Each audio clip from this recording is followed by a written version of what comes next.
मंच आप सबको। बहुत बहुत धन्यवाद अमित जी। आप सभी का स्वागत है इंडियन प्राइम टाइम में। आशा है आप लोग बहुत अच्छे होंगे। मैं भी बहुत अच्छा हूँ। और ढेर सारी चीज़ें एक साथ हो रही हैं और बहुत अच्छा लग रहा है और काफ़ी अच्छा टाइम आ रहा है। आने वाला साल हम सब के लिए काफ़ी नई चीज़ें, बेहतर चीज़ें और जो एग्जिस्टिंग हमारा इकोसिस्टम है इसको और भी बेहतर बनाएंगी। समय के साथ हर एक चीज़ अच्छी बनती रहती है। तो इसी तरीके से हमारी टीम, मैं इस पूरे प्रोसेस में हम सब प्रयासरत हैं कि ये सारी चीज़ें बहुत अच्छी बनती रहें। ओके। तो आज वेडनेसडे है, तो मैं सारी अपडेट्स लेके आप लोगों के साथ आया हूँ। सबसे पहले शुरू करेंगे डोडो से। तो डोडो में मैंने आप लोगों को बताया था कि एब्स्ट्रैक्शन लेयर हम अप्लाई कर रहे हैं, बट क्योंकि एब्स्ट्रैक्शन बहुत ही कॉम्प्लिकेटेड डेवलपमेंट है और जिसमें बहुत सारा और समय लगेगा, तो हम ऐसा करेंगे कि हम वाइट लिस्टिंग शुरू कर देंगे और एब्स्ट्रैक्शन लेयर अप्लाई होती रहेगी समय के साथ। और भी सारे फीचर्स आते रहेंगे। अभी तो बहुत सारे और फीचर्स आने हैं डोडो में, ताकि आप लोग एटलीस्ट शुरू कर सकें। तो वाइट लिस्टिंग प्रोसेस हम शुरू करेंगे इस वीक से। कल से आपका एड्रेस कलेक्शन प्रोसेस स्टार्ट हो जाएगा। वॉस पे आपको पॉपअप मिलेगा। अगर आपने डोडो सब्सक्रिप्शन पैकेज लिए हैं तो आपको एड्रेस सबमिशन का ऑप्शन मिलेगा। एड्रेस सबमिट करने के बाद हम आपकी वाइट लिस्टिंग शुरू कर देंगे। तो आप लोग बिना प्लेटफॉर्म फी दिए यू कैन स्टार्ट ट्रेडिंग। अब इससे क्या सारी चीज़ें निकल कर आती हैं, क्या स्ट्रैटेजीज बनेंगी, ये सब जानने के लिए आपको त्रशित जी को सुनना पड़ेगा, उनकी ट्रेनिंग में आना पड़ेगा। क्योंकि आप लोगों को एक ट्रेडिंग स्ट्रैटेजी डिटरमाइन करनी पड़ेगी कम्युनिटी वाइज, कि आप किस तरीके से डोडो का इस्तेमाल करेंगे। देखिए, मार्केट 2 दिन से क्रैश चल रही थी। इस क्रैश मार्केट की रिकवरी पे टॉप 10 प्रॉफिट्स आपको 15% दिख रहे हैं। तो डोडो क्या बियर मार्केट में काम करेगा? इस तरीके से काम करेगा, क्योंकि मार्केट में उतार चढ़ाव लगे रहते हैं और हर एक सेकेंड मार्केट उतार चढ़ाव पे रहती है। बियर मार्केट में हो या बुल मार्केट में हो, बियर मार्केट में ये वोलेटिलिटी बहुत ज़्यादा होती है, बियर मार्केट में कम होती है। मगर आपको इस टूल से रिजल्ट्स इसी तरीके के मिलेंगे हमेशा, हर मार्केट। बियर मार्केट में थोड़े से हो सकता है आपको जो रिजल्ट दिखे वो, ये परसेंटेजेस थोड़े डिफरेंट हो, कम फ्रीक्वेंट हो। मगर इसी तरीके से मार्केट नीचे जाता है, ऊपर जाता है, फिर नीचे जाता है, फिर ऊपर जाता है। तो हर एक चार्ट की रिकवरी पे और पिकअप पे आपको प्रॉफिट्स और बेनिफिट्स मिलते रहेंगे। इससे ये समझ में आता है। अभी भी इनफैक्ट पूरा मार्केट इज रेड, अभी रिकवर नहीं हुआ है। मगर कल जिसने डोडो में इंडेक्स परचेज किए होते, उसको आज अपने प्रॉफिट्स रियलाइज हो गए होते। और लॉन्ग टर्म इन्वेस्टर्स का, लॉन्ग टर्म ट्रेडर्स का तो कोई कंपैरिजन ही नहीं है। अब जैसे मैं लॉन्ग टर्म अप्रोच रखता हूँ अपने से, तो मैं अभी 50% प्रॉफिट पे हूँ। मैं पीक पे अपने 56% प्रॉफिट देख चुका हूँ। ये मैं 10,000 से ज़्यादा प्रॉफिट यहाँ पे देख चुका हूँ अपनी पीएनएल में। बट क्योंकि मुझे इससे फ़र्क ही नहीं पड़ता मार्केट के मूवमेंट से, मुझे लगता है कि अभी भी ये लास्ट बुल रन का पीक हमें मार्केट में दिख रहा है। तो I don't care about it at all. But आप हर एक दिन, जैसे कल रात में मैंने, परसों मैंने रात में ग्रुप में लीडर्स को बोला था, this is the best time to buy indices on Dodo. तो अगर आपने कुछ इंडिसेस खरीद लिए होते तो आपके पास अभी ये प्रॉफिट्स हो गए होते। तो ज़्यादा से ज़्यादा एक्टिवली आप लोग तब पार्टिसिपेट कर पाएंगे जब आपके पास एक ट्रेडिंग स्ट्रैटेजी होगी और आपके सब्सक्रिप्शंस एक्टिव हो जाएंगे। मैं समझ सकता हूँ। तो हम आपको पीछे नहीं जाने देंगे या मिस नहीं करने देंगे। हम कल ही से आपका ये प्रोसेस स्टार्ट कर देंगे। इसके साथ साथ जो नई इम्प्लीमेंटेशन है, तो हम क्रिएट योर इंडेक्स फीचर को, जो अभी तक टेस्टनेट पे था, हम इस फीचर को लाइव करने जा रहे हैं। आप अपनी इंडेक्सेस क्रिएट कर सकते हैं। थोड़ी इथेरियम में आपको फ़ी देनी पड़ेगी। जो फ़ी का डिटर्मिनेशन होगा गैस फी के हिसाब से कैलकुलेट होगी और आपके पास आ जाएगा, जो कि बहुत कम रहेगा, मेरे ख्याल से 0.2 0.3 इथेरियम। आप अपनी इंडेक्स क्रिएशन फी पे करेंगे और अपना इंडेक्स खुद बना लेंगे। जब आप अपने इंडेक्स बना लेंगे, जब आप अपने इंडेक्स इंडेक्स पब्लिश आपके इंडेक्स पब्लिश हो जाएंगे, आपके ईमेल पे कंफर्मेशन आ जाएगा, तो यहाँ पे ऑल प्रोडक्ट्स में आपके पास कम्युनिटी इंडेक्सेस भी आएंगे, और उन कम्युनिटी इंडेक्सेस को आप देख सकते हैं, ब्राउज कर सकते हैं। अब कैसे पता चलेगा कि कौन ट्रेडर है, किसका कॉपी ट्रेडिंग लिंक है? तो हमने प्रोफाइल सिस्टम भी क्रिएट कर दिया है। आप अपने डैशबोर्ड में, जब आप अपने कनेक्टेड वॉलेट में जाएंगे, तो आप अपना नाम यहाँ पे चेंज कर सकते हैं। तो आपका नाम यहाँ पे पब्लिश हो जाएगा। इसके साथ आप अपनी पिक्चर भी लगा सकते हैं। और देखिए, मेरी प्रोफाइल में मेरा प्रॉफिट भी दिखा रहा है कि I am a trader, I have made 50% returns till now मेरे पोर्टफोलियो पे। मेरे फेवरेट प्रोडक्ट्स, मेरे फेवरेट इंडेसेस यहाँ पे पब्लिश होंगे। इसके साथ साथ मेरे क्रिएटेड इंडेक्स यहाँ पे दिखेंगे, और मेरा कॉपी ट्रेडिंग लिंक भी यहाँ पे दिखेगा। तो me as a trader will be top ranked in this whole community index thing. तो इस तरीके से सभी ट्रेडर्स, आप लोग सभी यूजर्स अपना अपना प्रोफाइल सेटअप कर सकते हैं। आप अपना एनोनिमस नाम भी रख सकते हैं, क्योंकि ये डिसेंट्रलाइज प्लेटफॉर्म है। अगर आपको मेरी तरीके से अपना नाम नहीं लिखना है, कोई बात नहीं, आप लिख दीजिए कि कुछ भी लिख दीजिए आप, टॉप ट्रेडर, टॉप गन, कुछ भी लिख दीजिए।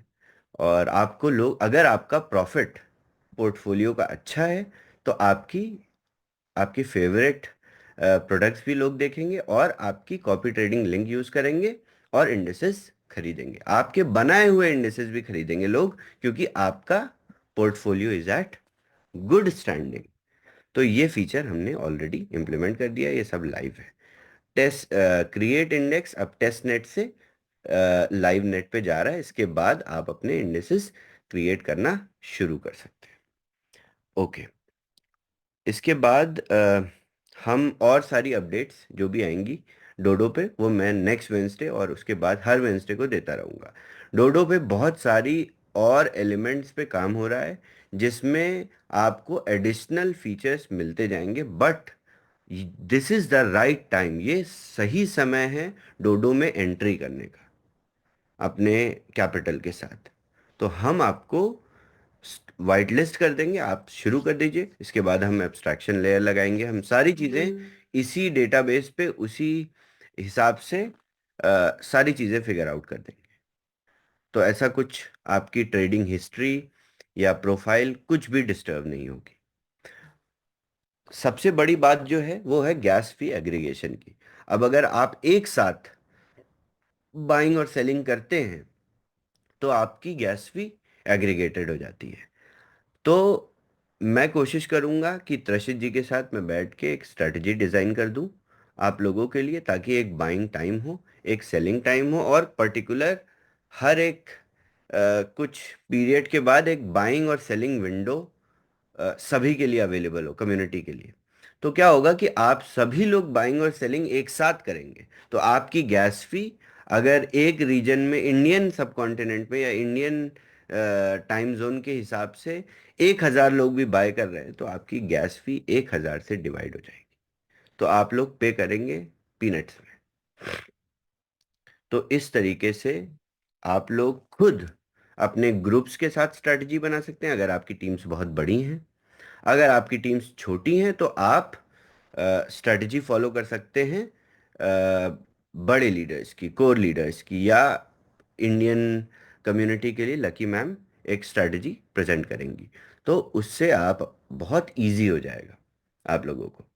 मुझे लगता है this will be very nice. और आप लोग आज वेंसडे है, अगर इस वीकेंड तक एक स्ट्रैटेजी फॉर्मुलेट कर लेते हैं, तो उस स्ट्रैटेजी को हम पब्लिक कर देंगे, और आप लोग उस स्ट्रेटजी को यूज़ करके ये सारी चीज़ें बहुत इजीली, बहुत कन्वीनियंट कॉस्ट पे कर सकते हैं। हर एक दिन, हर एक यूजर प्रॉफिट निकाल सकता है।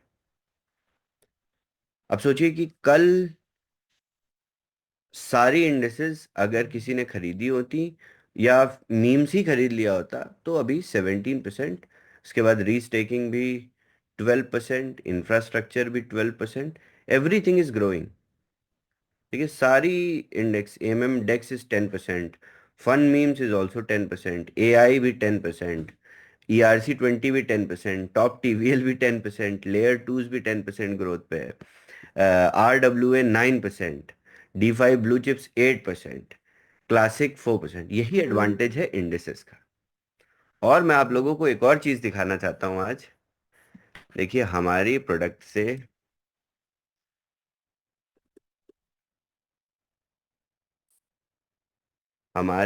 से इंस्पायर होके कॉइन मार्केट कैप ने भी एक अपना इंडेक्स निकाला है अब। ये डेवलपमेंट हमने शुरू किया था प्रोबेबली 8 महीने पहले, और अब market is also reacting to this. तो देखिए, ये कॉइन कॉइन मार्केट कैप का इंडेक्स है, जो कि टॉप 100 करेंसीज को ये फॉर्मुलेट करते हैं। जैसे आपका S&P 5, जैसे सारे इंडेसेस हैं स्टॉक मार्केट में, तो इन लोगों ने भी ये प्रॉपर एक इंडेक्स डिटरमाइन कर दिया है, सेम फॉर्मूला से, लगभग लगभग जिस फॉर्मूला से हमने इंडेक्स बनाए हैं सारे। और इसमें आप देखेंगे, जब आप इनकी मेथोडोलॉजी पढ़ेंगे, फैक्ट शीट पढ़ेंगे, तो आपको पता चलेगा कि कितना सिमिलर प्रोसेस है। हम भी 100 करेंसीज का इंडेक्स बना सकते हैं, बट गैस फी बहुत ज़्यादा हो जाएगी, तो आप लोग उसमें बाइंग आपको करनी पड़ेगी एटलीस्ट 50,000 $100,000 की, तब जाके वो प्रॉफिटेबल होगा। तो ठीक है, but the concept which we introduced is now in trend. तो आप लोग इस चीज़ को बहुत गंभीरता से समझिए कि कोई भी कॉन्सेप्ट जिस पे हम काम करते हैं, वो कॉन्सेप्ट ना तो सिर्फ आपके बीच पॉपुलर होता है, पूरी इंडस्ट्री में कुछ ना कुछ नई एडिशंस लेके आता है। तो जो भी लोग ऐसा समझते हैं कि हम अ, सही कॉन्सेप्ट्स या किस तरीके से काम करते हैं, उनको न्यूज़ और थोड़ा सा अ, बाहर देखना चाहिए। ओके, नेक्स्ट जो न्यूज़ है वो इट्स अबाउट कैपिटल 3.0। कैपिटल 3.0 में एलोकेशन प्रोसेस स्टार्ट हो चुका है। आप लोग देख रहे होंगे, अराउंड 176,000 टोकन्स मिंट हो चुके हैं, और ये मिंटिंग अभी चल रही है। आप अगर जाके ब्लॉकचेन पे देखेंगे तो इट इज़ गोइंग ऑन। अभी देखिए, 37 seconds ago some tokens are minted. तो ये मिंटिंग प्रोसेस चल रहा है। आज पूरी एलोकेशन डिस्पर्स हो जाएगी। तो आपका टीवीएल कम हो जाएगा जब डिस्पर्समेंट हो जाएगी पहली एलोकेशन की। तो अब आपको क्या करना है, दूसरा प्रोसेस या सेकंड स्टेप, वो ये है, आपको डैप पे जाना है। और जब आप डैप पे जाएंगे, अपना वॉलेट कनेक्ट करेंगे, तो आपके पास यहाँ पे प्रोजेक्ट के वोट करने का ऑप्शन आएगा।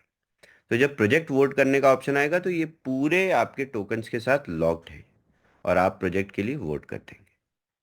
जैसे ही आप प्रोजेक्ट के लिए वोट करेंगे, आपके पास STC30 टोकन्स आ जाएंगे। ये प्रोसेस पिछले हफ्ते बताया था, same process. STC30 token collect करने के बाद यहाँ पे आपके पास एक इथेरियम एड्रेस सबमिट करने के लिए विंडो आएगी। मेरे में नहीं आ रही है, क्योंकि मैंने ऑलरेडी वियतनाम जूम में शो कर दिया था अपना एड्रेस सबमिट करने के लिए। But let me see if I can show again. कोई और स्क्रीन शेयर कर सकता है क्या, please? I can do it, okay, Sugars. Please.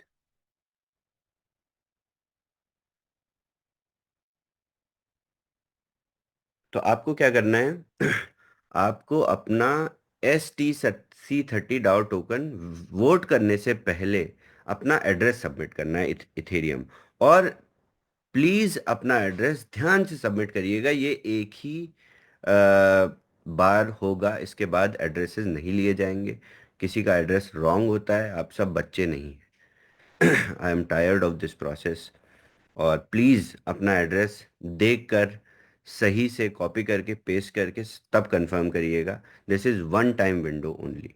उसके बाद आपके पास, जब आप STC30 DAO टोकन से वोट करेंगे, तो आपके पास जितने भी STC30 DAO टोकन है, Lucky did you receive your tokens,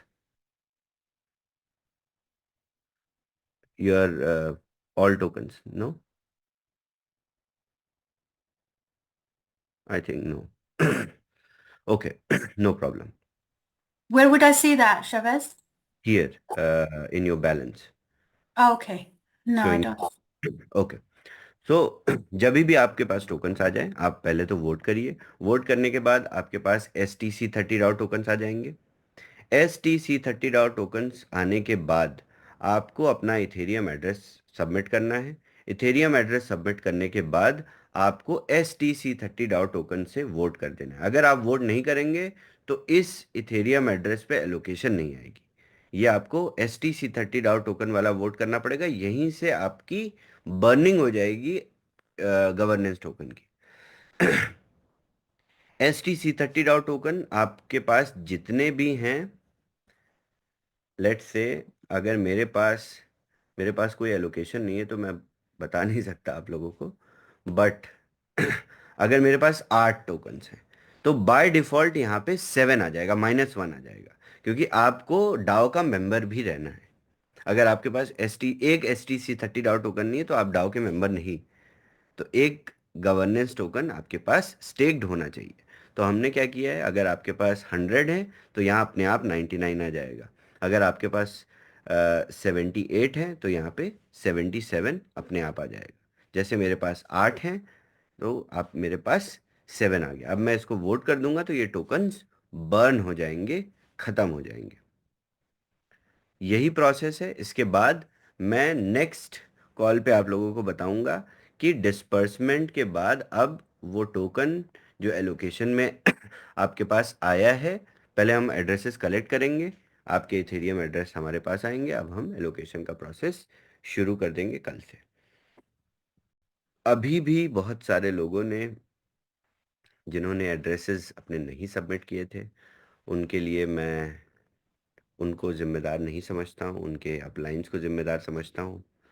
और अगर किसी को भी एलोकेशन नहीं मिला तो आपके ऊपर जो भी आपका लीडर है, who that is responsible for you, और आपके पास न्यूज़ नहीं पहुंची, अ, और जो भी कारण से आपको एलोकेशन नहीं मिला, तो your upline is responsible for this, I think. तो अगर किसी को भी एलोकेशन में C30 DAO टोकन्स नहीं मिलते हैं तो अपने अपलाइन का सर खा जाइए और पूछिए क्यों नहीं सबमिट किया, या क्यों नहीं मुझे बताया टाइम से। तो ये सारी चीज़ों के लिए अपलाइन जिम्मेदार है। Okay. Okay, so this is part of update. साथ ही साथ BTCC इकोसिस्टम में हम नोड्स का इंटरफेस लॉन्च करने वाले हैं, और आप सभी को जिस तरीके से बिटकॉइन नोड रन होते हैं, बिटकॉइन फुल नोड्स रन होते हैं, उसी तरीके का आपको इंटरफेस मिलेगा, जिसमें आप अपने नोड वॉलेट्स को कनेक्ट करेंगे और फिर आपको आपके रिवॉर्ड्स का डिस्ट्रीब्यूशन, उसका स्पीड, साइकिल, इंक्रीमेंट, डिक्रीमेंट, ये सारी चीज़ें आपको मॉनिटर कर सकते हैं। तो हम नोड्स को अब 1 साल के बाद पूरी तरीके से रिकॉग्नाइज करके और उनकी उसकी मॉनिटरिंग आपको नोड इंटरफेस पे स्टार्ट करेंगे। ये इस प्रोसेस में कुछ हफ्ते लगेंगे, बट आपके नोड्स किसी भी तरीके से डिस्टर्ब नहीं होंगे इस प्रोसेस में। आपके रिवॉर्ड्स आपको आते रहेंगे। इसके साथ नेक्स्ट वेंसडे मैं 9 पे के लिए बहुत बड़ी न्यूज़ दूंगा। आप सब प्रिपेयर हो जाइए अभी से। और क्रिसमस से पहले we will run promotions for 9 पे। और अगर आप लोगों को ढंग से काम करना है, अपनी टीम्स को ग्रो करना है, और उन अपनी टीम को और एक्सपैंड करना है, अपने नेटवर्क को बहुत बढ़ाना है, जो भी आपने आज तक जीवन भर नहीं कर पाए, वो सब आप इस ऑफर से कर पाएंगे। तो सब लोग रेडी हो जाइए, सारी चीज़ें प्रिपेयर कर लीजिए, अपनी अपनी टीम्स को एक्टिवेट कर लीजिए, सबको बता दीजिए कि मैं बहुत बढ़िया ऑफर देने वाला हूँ। ऐसा कुछ नहीं है कि कुछ फ्री में बटेगा, बट काफ़ी इम्पैक्टफुल रिजल्ट्स आएंगे। आपका नेटवर्क, अगर मेरी कैलकुलेशन से मैं चलूँ, तो आप अपने नेटवर्क को 3 से 4 गुना बढ़ा सकते हैं इस सिर्फ इस ऑफर से।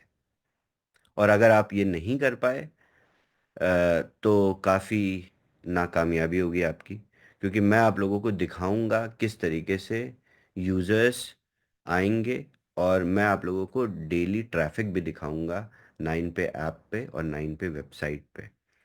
क्योंकि ये ऑफ़र मैंने डिज़ाइन किया है और बहुत स्ट्रेटजिकली डिज़ाइंड ऑफ़र है।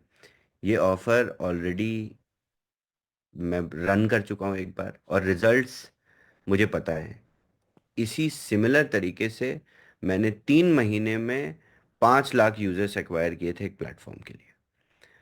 तो ये 5 लाख यूजर्स उस समय तो बिल्कुल स्क्रैच से काम किया था, लेकिन अभी जिस लेवल की अंडरस्टैंडिंग मुझे मार्केट की है, मुझे लगता है मैं और भी बेहतर कर सकता हूँ as a platform.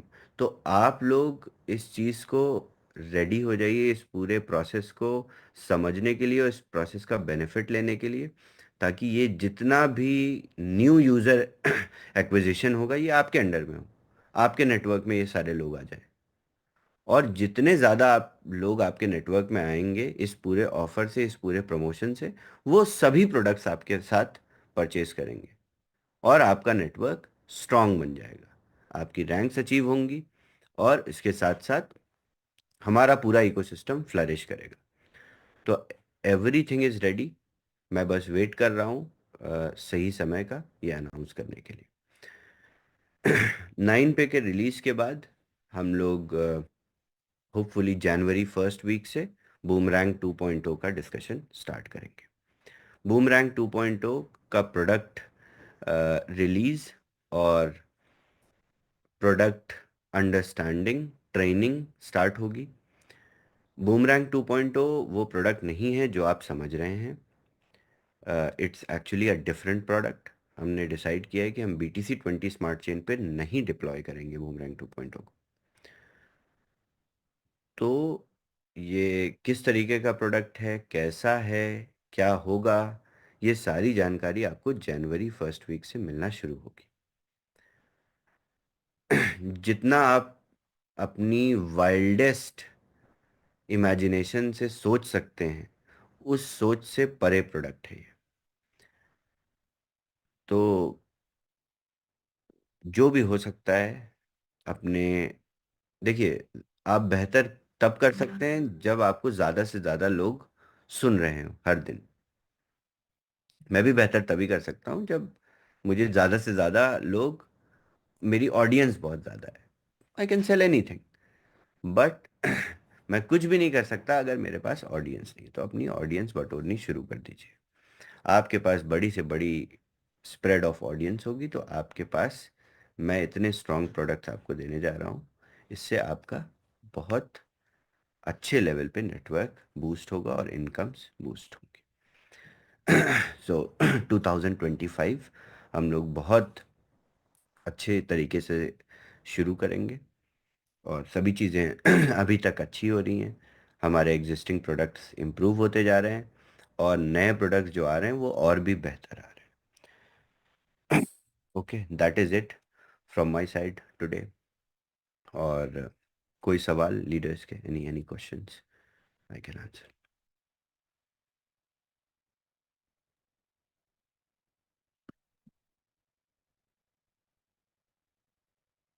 Thank you, Shabazz. That was a great update. And हम लोग बहुत बेताबी से वेट कर रहे हैं। आई थिंक ये देख के अच्छा लगा कि कैपिटल 3.0 का ऑलरेडी प्रोसेस शुरू हो गया, एलोकेशन प्रोसेस। तो आपने कहा था कि इस ईयर को धूमधाम से एंड करेंगे, तो हम लोग उसकी प्रेपरेशन शुरू हो गई। तो हम लोग ये क्रिसमस बहुत अच्छा गिफ्ट मिलेगा हमें इस क्रिसमस का भी।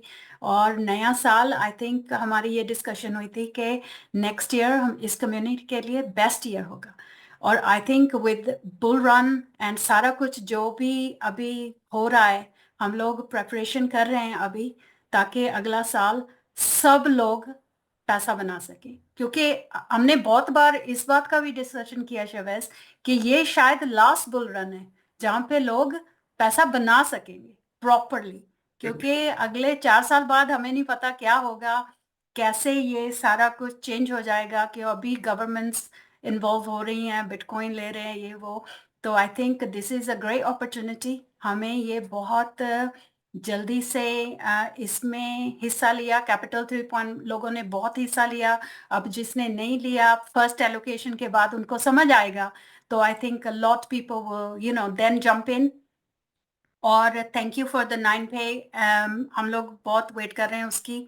तो होपफुली नेक्स्ट वीक ये सेट के अब आपको हमें डिफरेंट अपडेट देंगे थोड़ी ऑफर के साथ। So we are looking forward to that.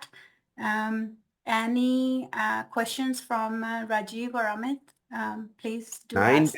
9 पे की सेल्स आप लोग एग्रेसिवली शुरू कर दीजिए अभी से, क्योंकि जिसको ये समझ में आ चुका है वो ऑलरेडी पैसे बना रहा है। ऐसा नहीं, पूरी कम्युनिटी हमारी पैसे बना रही है, क्योंकि मैं डेली विड्रॉल्स बांट रहा हूँ, मैं डेली कमीशंस डिस्ट्रीब्यूट कर रहा हूँ, मुझे पता है। जहाँ जहाँ जिस भी नेट ग्रुप में लोगों को समझ में आ गया है 60-40 रेशियो और उसकी अंडरस्टैंडिंग, वहाँ पे डेली लोग पैसे बना रहे हैं और ढेर सारे पैसे बना रहे हैं, अभी भी बना रहे हैं। तो आप लोग अगर पैसे नहीं बना रहे हैं तो ये आपकी इनएबिलिटी है समझ की। तो 9 पे की सेल्स मेरे हिसाब से बहुत एग्रेसिवली शुरू कर दीजिए। स्पेशली इंडिया में स्पेशली इंडिया में हम 9 पे के साथ मेजर कोलैबोरेशन भी करेंगे। और ये कोलैबोरेशन किस तरीके से होगी ये भी आपकी इमेजिनेशन से बहुत बाहर की चीज़ है। यू कैन नॉट इमेजिन कि what I am working on these days just for 9 पे और उसकी कोलैबोरेशन से, स्पेशली इंडिया के लिए, इंडियन मार्केट में और इंडियन पेमेंट्स इकोसिस्टम में हम क्या करने जा रहे हैं। और शवैस, आपने डोडो के बारे में बताया कि हम लोग अभी वाइट लिस्टिंग शुरू कर देंगे डोडो का। एंड वो आपने कहा कि अकाउंट एब्स्ट्रैक्शन का थोड़ा टाइम लगेगा अभी, तो वो आप काम करते रहेंगे। तो इन टर्म्स ऑफ के स्ट्रैटेजी हम लोग बनाएंगे, क्योंकि आपने कहा कि अगर कंट्री वाइज लोग सब एक साथ ट्रेडिंग करेंगे सेम, हम लोग टाइम फिक्स कर लेंगे फॉर एग्जांपल, कि हम लोग सभी इस टाइम के भी अंदर सेल और बाय करते हैं, तो हम लोग वो फी को शेयर कर सकते हैं, राइट? बिल्कुल बिल्कुल। तो अगर इथेरियम गैस फीस जो है वो अभी हमें देनी पड़ेगी, राइट? यस, इथेरियम गैस फी देनी पड़ेगी बट हमने बहुत सारी बंडलिंग भी करी है। Gas fee is optimized up to maximum extent, और आपकी गैस फी 20 से 22 डॉलर, $24 से ऊपर नहीं पड़ेगी। Very good. और उसके साथ साथ अगर आप 100 लोग, 200 लोग, 1000 लोग एक साथ बाइंग सेलिंग करते हैं तो आपकी गैस फी बिल्कुल ना के बराबर होगी।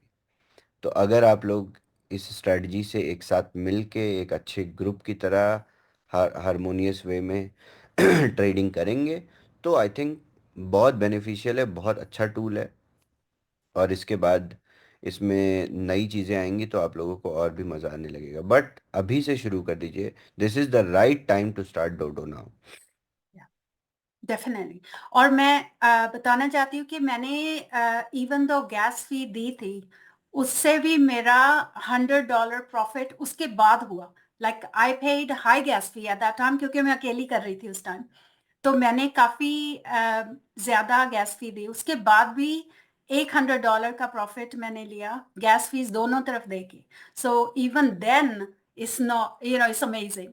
सो दिस टूल बहुत अमेजिंग है। लाइक आपने बोला जिसने कल लिए इंडेक्सेस, उनके पास अभी से 12-13% प्रॉफिट ऑलरेडी हो गया। So it's brilliant. तो हम लोग वो स्ट्रेटजी करेंगे, हम लोग अपनी टीम्स के साथ सब मिल मिल के वो करेंगे। Shahbaz, thank you. And I let Rajiv or Amit ji ask the question if any. Hi शरीस, hello. Regarding this account abstraction, तो इसमें अभी टाइम लगेगा, राइट? अकाउंट एब्स्ट्रैक्शन होता रहेगा, हम लेयर डिज़ाइन करते रहेंगे आपकी अकाउंट्स में। हमने आपके अकाउंट्स प्रोफाइल क्रिएशन भी कर दिया है, ताकि later when we will apply abstraction layer तो आपका अकाउंट्स ना डिस्टर्ब हो, आप अपनी प्रोफाइल्स वगैरह क्रिएट कर लेंगे। इसके बाद हम आपका ईमेल भी पूछ लेंगे किसी दिन, तो आप अपना ईमेल भी एंटर कर देंगे, तो आपके वॉलेट एड्रेस से ईमेल बाइंड हो जाएगा। और उसके बाद हम एब्स्ट्रैक्शन जब अप्लाई करेंगे तो काफ़ी चीज़ें वेब टू हो जाएंगी प्लेटफॉर्म में, वेब टू तरीके से चलेगा प्लेटफॉर्म। और उसके जो भी बेनिफिट्स हैं वो आपको मिलते रहेंगे। उसमें बहुत सारी अलग अलग चीज़ें हैं। फ्यूचर में आपको अलग अलग फीचर्स मिलेंगे, जो कि मैं आप लोगों को डिप्लॉय करने के बाद ही एक्सप्लेन करूँगा, पहले एक्सप्लेन करने का कोई फ़ायदा नहीं है। बेसिकली अभी जब आप इधर स्टार्ट कर देंगे ये सब फंक्शंस, उसके बाद हम ये देख रहे हैं कि वो 1% जो बाइंग पे है वो हमारा बच जाएगा, ठीक है, वो यस, हमको नहीं देना है। एंड प्लस आप ये बोल रहे हैं जो सेलिंग पे पहले बहुत ज्यादा जो गैस फी लग रही थी उसको अभी मतलब एक पॉइंट तक लाके ट्यून कर दिया है। और वो भी अगर हम मल्टीपल लोग डिसाइड करके वही टाइम पे खरीदें वही टाइम पे बेचें तो उसको हम मतलब डिस्ट्रीब्यूट कर सकते हैं, मतलब मिनिमाइज कर सकते हैं उसको। बिल्कुल बिल्कुल। अगर आप अभी खुद की स्वैप फी देखेंगे जाके, और जब आप सेल करके देखेंगे, तो जितनी भी आपकी गैस फी सेटल होगी, और अगर आप 100 लोग एक साथ वो काम कर रहे हैं, तो सब कुछ 100 से डिवाइड हो जाएगा। As simple as that. और जैसे ही सब कुछ 100 से डिवाइड हो जाता है तो दैट बिकम्स पीनट्स। अगर आपने पूरे स्वैप की $100 भी फी दी है, बहुत ज़्यादा एक्स्ट्रा वेगेंट बोल दिया मैंने, और 100 लोग ये काम कर रहे हैं, तो सबने $1 दिया है। Okay, thank you Saroj. And account abstraction चलता रहेगा साथ साथ में। अकाउंट एब्स्ट्रैक्शन आ जाएगा, उससे उससे हम और भी सारी कलरफुल चीज़ें कर सकते हैं इसमें। हम बैचिंग कर सकते हैं, हम बहुत सारी चीज़ें और कर सकते हैं, जो मैं बताऊंगा। I think it's the right thing to do कि जब आप बोल रहे हैं कि थोड़ा टाइम लगेगा तो हम लोग स्टार्ट कर लें। और यस। जब जब no point waiting for that, otherwise yeah it's good. Yeah absolutely. Hi, over thank to you sir. you। या एक बार फिर नमस्कार सुरेश जी, और बधाई हो आपको और पूरी कम्युनिटी को। यहाँ आपने बताया कि हम लोग वाइट लिस्टिंग का प्रोसेस आरंभ कर रहे हैं डोडो पे। इसके चलते जस्ट एक बात जानना चाह रहा था कि इसका इम्पैक्ट जो हम बातचीत कर रहे हैं ये ग्रुप में बैचेस में जैसे हम स्ट्रेटेजी बना के जो इस्तेमाल करेंगे, इसका इम्पैक्ट SF1 SF2 पे रहेगा या फिर जो परचेस हो रहा है उस पे रहेगा? सारी गैस फी पे रहेगा। सिर्फ जो आप फर्स्ट इनिशियल डिपॉजिट करते हो, अपने कॉन्ट्रैक्ट में अमाउंट भेजते हो, उस पे नहीं पड़ेगा। बाकी सारी स्वाप्स और सारी फी एग्रीगेटेड होंगी। क्योंकि जब आप पहला ट्रांजैक्शन करते हो डोडो पे, जब आप यू सेंड द फंड्स, तो क्या होता है कि आप स्मार्ट कॉन्ट्रैक्ट को अपने वॉलेट से फंड सेंड करते हो। वो फी एग्रीगेट नहीं हो सकती, क्योंकि वो इंडिविजुअल ट्रांजैक्शन होता है। उसके उसके बाद जितनी भी फी है सब कुछ एग्रीगेटेड होगी। लेट से अभी मैं और आप मिलके एक साथ बैठ के, मैं भी यहाँ से इंडेक्स बाय करूँ एक, लेट्स टेक एन एग्जांपल। मैंने एक व्हाट्सएप का ग्रुप बना लिया, लेट से 500 लोगों का, और हम सब डेली बैठ के ट्रेडिंग करते हैं। अब देखिए, बैठे बैठे 21% की ग्रोथ हो गई। अभी 14% थी। तो अभी सेल कर सकते थे आप, आपके पास अगर होता तो। लेट से आपने हमने एक साथ इंडेक्स ये वाली बाय करी, और टॉप 5 मीम्स हमने सब ने एक साथ खरीद लिया। अब क्या हुआ कि इस $500 के ट्रांजैक्शन को भेजने के लिए जो फी भरनी थी, वो मैंने इंडिविजुअली भरी, आपने इंडिविजुअली भरी। इसके बाद जो स्वैप हुआ, जो लेट मी शो यू, देखिए, बाय स्वैप ट्रांजैक्शन पे गए आप, तो जो बाय स्वैप हुआ उसके लिए मैंने $43 गैस फी भरी थी। उस समय तो बहुत ही एग्जैजरेटेड गैस फी थी। तो ये $43 अगर 50 लोग एक साथ कर रहे हैं तो ये 50 से डिवाइड हो जाएगी। 100 लोग एक साथ कर रहे हैं तो 100 से डिवाइड हो जाएगी। 1000 लोग कर रहे हैं तो 1000 से डिवाइड हो जाएगी। आप जितना कंसेंसस में ये सारी चीजें करेंगे वो सारी चीजें डिवाइड हो जाएंगी। आप लोगों को सिर्फ एक अच्छा ग्रुप बनाना है, एक्टिव पॉजिटिव लोगों का, जो कि जिनको ढंग से पैसे बनाने हैं, जिनको इधर उधर की बातें नहीं करनी उस ग्रुप में। तो फिर आप यही कह रहे हैं, मैं फिर से कहूंगा, you are again giving hints और different tricks of the trade जो हमेशा आप करते आ रहे हैं। या ये कह लीजिए कि ए का 2% ने आपने यहाँ पे ओपन कर दिया है indirectly. Everything depends upon person, जो सिनर्जी में काम करेगा वो उसको बेनिफिट लेके जाएगा। सो बिल्कुल। साथियों, इस बात को जरा गौर से देखिएगा। और इसी साथ में आपको एक बात और बता दूं साथियों कि दोस्तों, कहते हैं कि चेला जो गुरु से आगे बढ़ता है तो वो सबसे ज्यादा खुश गुरु होता है।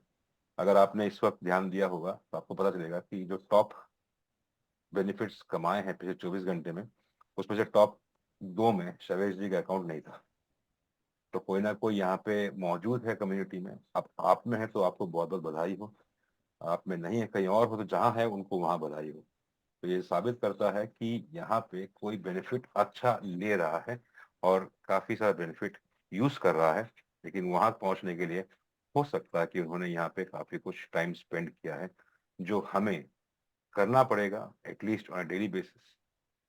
चेक करना पड़ेगा। जिसने चेक किया है तो शैवेज ने पहले कहा था, जिस दिन ये खुलेगा वो बंदे या जो भी व्यक्ति विशेष है यहाँ पे सबसे ज्यादा बेनिफिट ले पाएगा।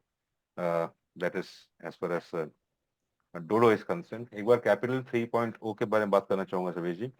ये काफी सारे लेमैन का एक प्रश्न था। जब हम ये इथेरियम का वॉलेट एड्रेस वहां पे डालेंगे, सबमिट करेंगे, before submitting of STC30 DAO token, उस वक्त पीपल कैन चूज एनी, कोई भी डिसेंट्रलाइज वॉलेट जहाँ पे इथेरियम का नेटवर्क यूज हो रहा हो, उसका चयन करना होगा, राइट जी। इसमें कोई भी, ये कंप्लीट डिसेंट्रलाइज प्रोसेस है तो उनकी इच्छा है, स्वयं इच्छा है, वो जो भी यूज करें। लेकिन कोई भी बंदा कल ये ना कहे कि मैंने तो ऐसे कर दिया, एक बार की बात है, कर दो, रिटर्न कर दो, तो ये होगा नहीं। क्योंकि ये इथेरियम पे है, कहीं और नहीं। सबमिट हम कर रहे हैं, कोई और नहीं। तो भुगतान होगा तो स्वयं करेंगे, कोई और नहीं। That is as far as this is concern. And जिसके लिए काफी सारी ट्रेनिंग हो चुकी है, तो केयरफुल रहना अच्छा है। क्योंकि बड़े आसानी से शवेज ने कह दिया कि फीस बहुत कम है, 0.1 पर 0.1 इथेरियम है। हिसाब लगाइएगा 0.1 इथेरियम कितना होता है। ऐसा ना हो कि हम काफी ये हो जाए, है ना। ग्रेट। सो आपको 9 पे हम जी एक स्मार्ट कॉन्ट्रैक्ट बना के दे रहे हैं 0.2 0.1 इथेरियम में। सो that is actually original gas fee to deploy a smart contract on ethereum। हम अपने डेवलपमेंट वाइज कोई चार्जेस नहीं इसमें ऐड कर रहे हैं। दैट इज बेसिक डेवलपमेंट फी। आपको किसी भी चेन पे कॉन्ट्रैक्ट बनाने के लिए, डिप्लॉय करने के लिए कुछ गैस फी चाहिए होता है राइट करने के लिए। तो दैट इज बेसिक कॉस्ट नहीं ऑफ। नहीं, ये शवेज जी आपके लिए था, ये दरअसल मेरे से लोगों के लिए था, जो कई बार गलती से गलती हो जाती है उनसे, तो वो गलती ना हो उनके लिए था। क्योंकि गलती की कीमत थोड़ी भारी हो जाएगी यहाँ पे, वो वाला किस्सा था। अ, तीसरा ये पर्टिकुलर पार्ट हो गया। एक आपने अच्छा बताया रिगार्डिंग BTC नॉड के बारे में। तो जो नॉड इसका यूज कर रहे हैं, आप संपर्क कीजिएगा आपने सभी से। क्योंकि मेरा मानना है कि जो ऑलरेडी इस प्रोसेस पे है, इनके साथ है, वो किसी को उनको संपर्क की जरूरत है नहीं, कि वो खुद ब खुद समझदार है अभी तक कहाँ क्या पहुंचे हैं। क्योंकि हो सकता है कि ये वो व्यक्ति हैं जो एक्चुअली समझ पा रहे हो कि BTC और BTCC में क्या संबंध है। So I leave that particular thought over there. इस पूरे थॉट प्रोसेस में आई बिलीव एक पर्टिकुलर पार्ट, एक हमारा क्या प्लेटफॉर्म के ऊपर कुछ डिस्कस होगा P2P के बारे में। क्योंकि आपने 9 पे के बाद सीधा you be announced, of course Christmas के टाइम पे as usual you will be throwing an offer. This time it's on 9 पे। और आप खुद बता रहे हैं कि आंख नाक सब कुछ खुले रखें, जितने आप बढ़ सकते हैं, ये मौका है। लास्ट टाइम भी ऐसा ही हुआ था, और यकीन मानिए गिव अवे के टाइम पे बहुत गिव अवे हुआ था, और हमें फोटो खींच के रखना पड़ा था कि किस कौन कौन है और कौन नहीं है। जो बताता हूँ आप सबको, जो यहाँ नहीं से मालूम पड़ेगा, पार्टिसिपेशन 100 लोग का था, लेकिन जब क्लेम का टाइम आया तो 125 नाम सामने आए थे। तो ऐसे चमत्कार भी होते हैं यहाँ पे, तो जरा गौर रखिएगा इस चीज का। This is just for everybody. या शैलेश जी, आप कुछ कह रहे थे, सॉरी, आप बीच में रुक गया मैं। तो 9 पे के लिए वी आर प्रिपेयर्ड हर तरीके से। और इसमें ऐसा कुछ ऑफर नहीं है कि आपको कुछ डिस्काउंट मिल जाएगा या कुछ, बट अभी आप रिक्रूटमेंट अच्छी तरीके से 9 पे में कर लेंगे, 9 पे कार्ड्स बेच देंगे, तो आपके लिए बहुत अच्छा है इंडिविजुअल लेवल पे, क्योंकि आपका वो यूज़र बेस रेडी है इस प्रमोशन को आगे बढ़ाने के लिए। मैं आपको कार्ड की सेल्स की बात ही नहीं कर रहा हूँ, उससे आप थोड़ा सा ऊपर सोचिए, जिसको आपने ऑलरेडी सेल कर दिया, दैट इज योर की person who can promote this promotion, this offer for you. तो अगर आपने 100 लोगों को 9 पे कार्ड बेच दिया ऑलरेडी, तो ये 100 लोग जब इस ऑफर को पकड़ेंगे, तो उसके बाद ये 100 लोग 1000 लोगों को इस ऑफर से जोड़ेंगे। सेल्स की बात नहीं कर रहा हूँ, सेल्स अपने आप आएंगी जब ऑफर ये अवेल कर लेंगे। तो बहुत साथियों, सॉरी। बहुत स्ट्रेटजाइज करके ये ऑफर डिज़ाइन किया है। ये वर्किंग ऑलरेडी टेस्टेड ऑफर है, खुद मैंने टेस्ट किया है। मैंने जैसा बताया कि मैंने 500,000 यूजर्स एक्वायर किए थे इस ऑफर को रन करके वर्ल्ड वाइड, बिना किसी नेटवर्क के, बिना एफिलिएट मार्केटिंग के। धन्यवाद शवेश जी। एक बार फिर साथियों, आप सभी के लिए कुछ टाइम, जिसका गणित स्ट्रांग है, स्ट्रांग यूज कीजिएगा, क्योंकि अभी अभी शवेश जी ने एक स्पेसिफिक नंबर का जिक्र किया है, चाहे वो एग्जाम्पल में सही गणित यूज कीजिए और हिसाब लगाइए कि उन सब ने जो बेसिक किया होगा, तो जिस क्वांटम का यहाँ पे यूएसडीटी का इस्तेमाल होगा, जो आपके पास मौजूद है, ओपन मार्केट में नहीं है, वो हो सकता है जीरो हो जाए। तैयार रहिए उस चीज के लिए, because that is what the strategy is, and let us leave this particular gun on running very soon. तो Shavesh ji, so thank you for taking your time and हमारे साथ ये सब कुछ शेयर करने के लिए। और जैसे कि आपने बताया कि अगले बुधवार को आप इस पर्टिकुलर घोषणा करेंगे, जो आप यहाँ पे हम सबके साथ बांटने वाले हैं। बड़ी बेसब्री से इंतजार रहेगा अगले बुधवार का। आई एम श्योर आप उसके बीच में कोई भी बीच में न्यूज नहीं छोड़ देंगे, दैट इज, ताकि मैं फायदा ना उठा लूँ इस चीज का, लाइट नोट। तो राजीव जी का मैं नाम ले नहीं सकता, because he is definitely my mentor. तो दैट इज ऑल साथियों। तो आप सभी से एक बार फिर अनुरोध रहेगा कि कल थर्सडे है, आपके क्वेश्चन आंसर सेशन के लिए एक्सक्लूसिवली थर्सडे के दिन रखा गया है। आप कृपया करके थर्सडे को आइए, अपने प्रश्न पूछिए। वहाँ पे अपडेट्स एक बार फिर शेयर किया जाएगा, layman's language, layman's person like me, हमारे समझ में आए इस तरीके से यहाँ पे उसको एक्सप्लेन किया जाएगा। एट द सेम टाइम यहाँ पे काफ़ी सारी चीज़ें हैं, काफ़ी सारी चीज़ें होंगी, बहुत सारी चीज़ें पाइपलाइन में भी हैं। अगर आप ध्यान रखेंगे तो आप इसको एक ब्यूटीफुली सैलड की तरह एंजॉय कर पाएंगे, नहीं तो यकीन मानिए ये खिचड़ी बन जाएगी।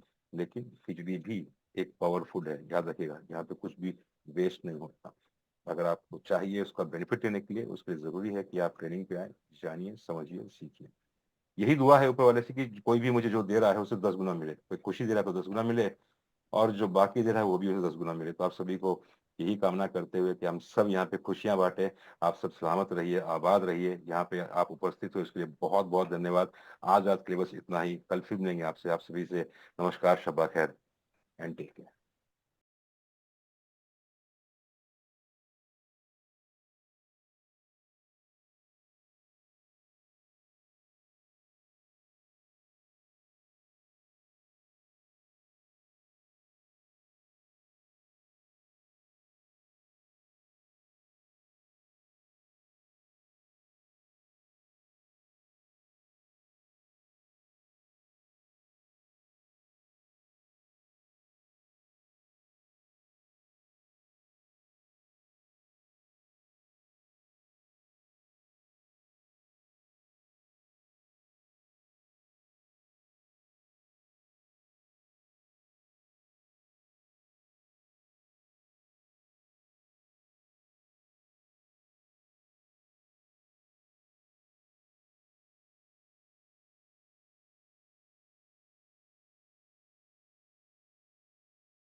debería presentar un informe sobre el funcionamiento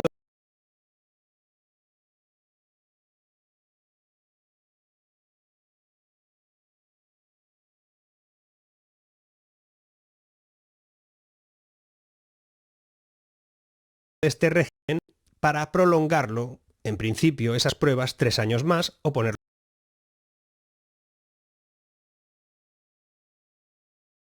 en marcha. Además, este marco permitirá a esas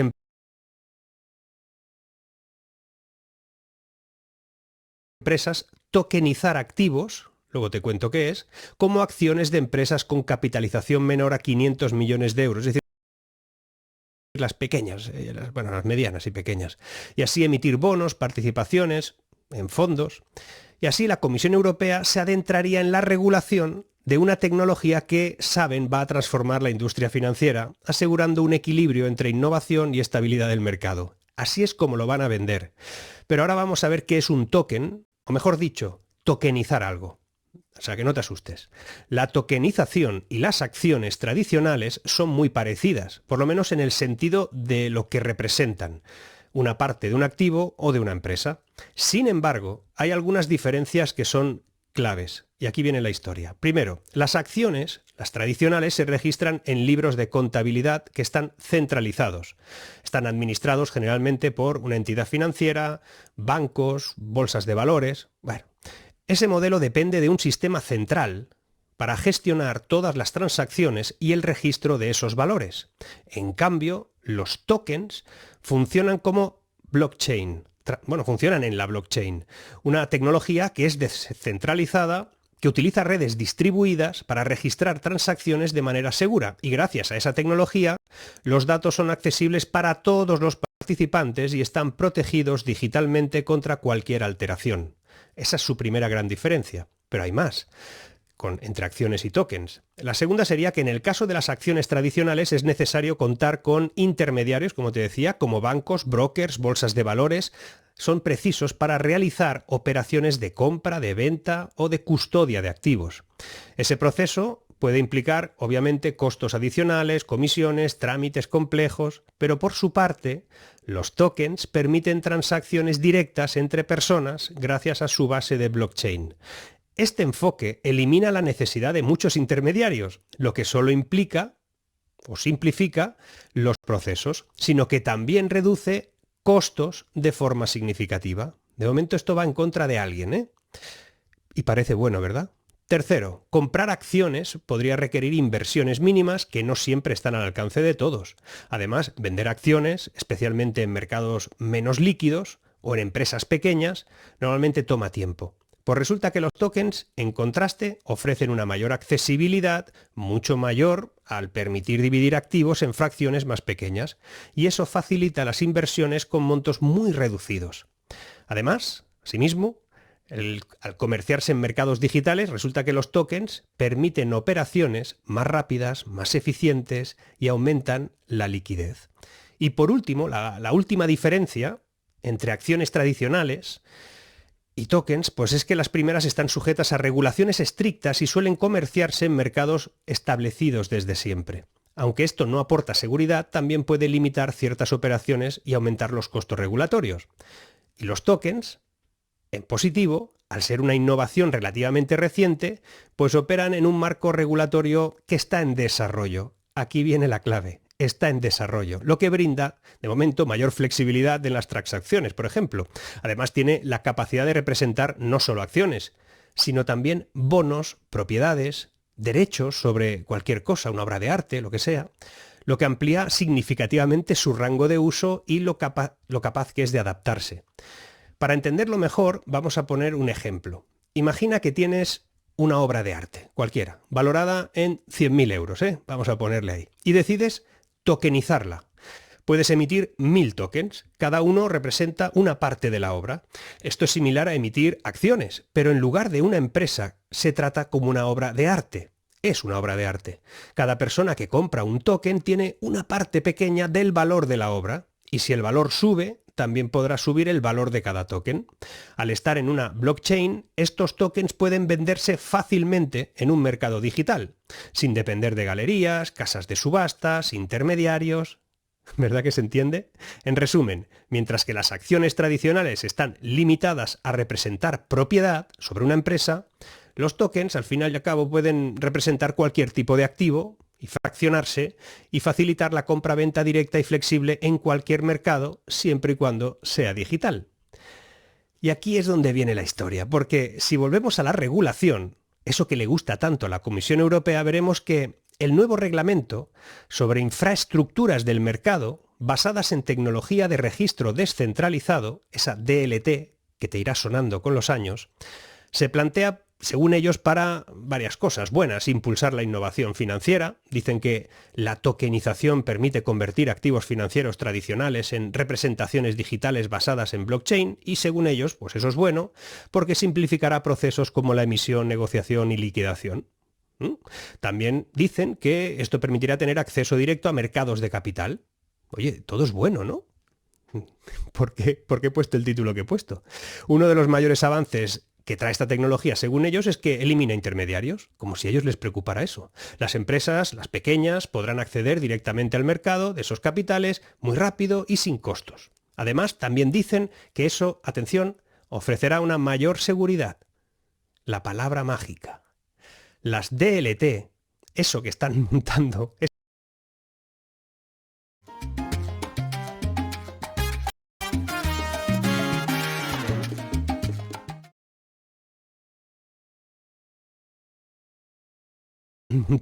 esa regulación ofrecerá un registro descentralizado que reducirá significativamente el riesgo de fraude.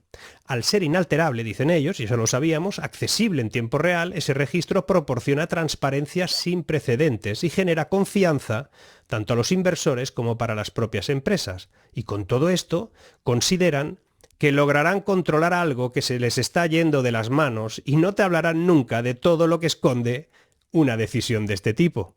Porque ahora viene la guasa. Por ejemplo, la tokenización de activos y el uso de tecnologías como esa DLT prometen revolucionar los mercados financieros, pero no están exentos esa regulación de algunos riesgos. Porque mientras esas innovaciones traen consigo mejoras en la eficiencia, el acceso al mercado de capitales, ¿por qué lo tienen que regular? Porque también abren la puerta a preocupaciones sobre la centralización, a la supervisión masiva, el desplazamiento de criptomonedas como Bitcoin. Eso es lo que buscan. Más aún, algunos analistas ya sugieren que detrás de estos avances lo que hay es un intento por parte de la propia Comisión Europea de fortalecer el control sobre la economía digital y preparar el terreno para las monedas digitales emitidas por los bancos centrales, si es que siempre aparecen las CBDC y el euro digital. Y es que aunque la tecnología DLT promete descentralización y transparencia, en la práctica su implementación podría derivar en un efecto absolutamente contrario. Fíjate, si lo hacen ellos, habrá complejidad regulatoria y riesgo de exclusión, porque los nuevos marcos regulatorios en desarrollo, aunque diseñados para fomentar adopción de estas tecnologías, se convertirán en barreras de entrada para pequeñas empresas o incluso para startups de tipo innovador. Sobre las grandes instituciones financieras y tecnológicas, solo ellas tendrían los recursos necesarios para cumplir con los requisitos que van a imponer, perpetuando así su dominio en el mercado, pero ahora también en ese nuevo ámbito.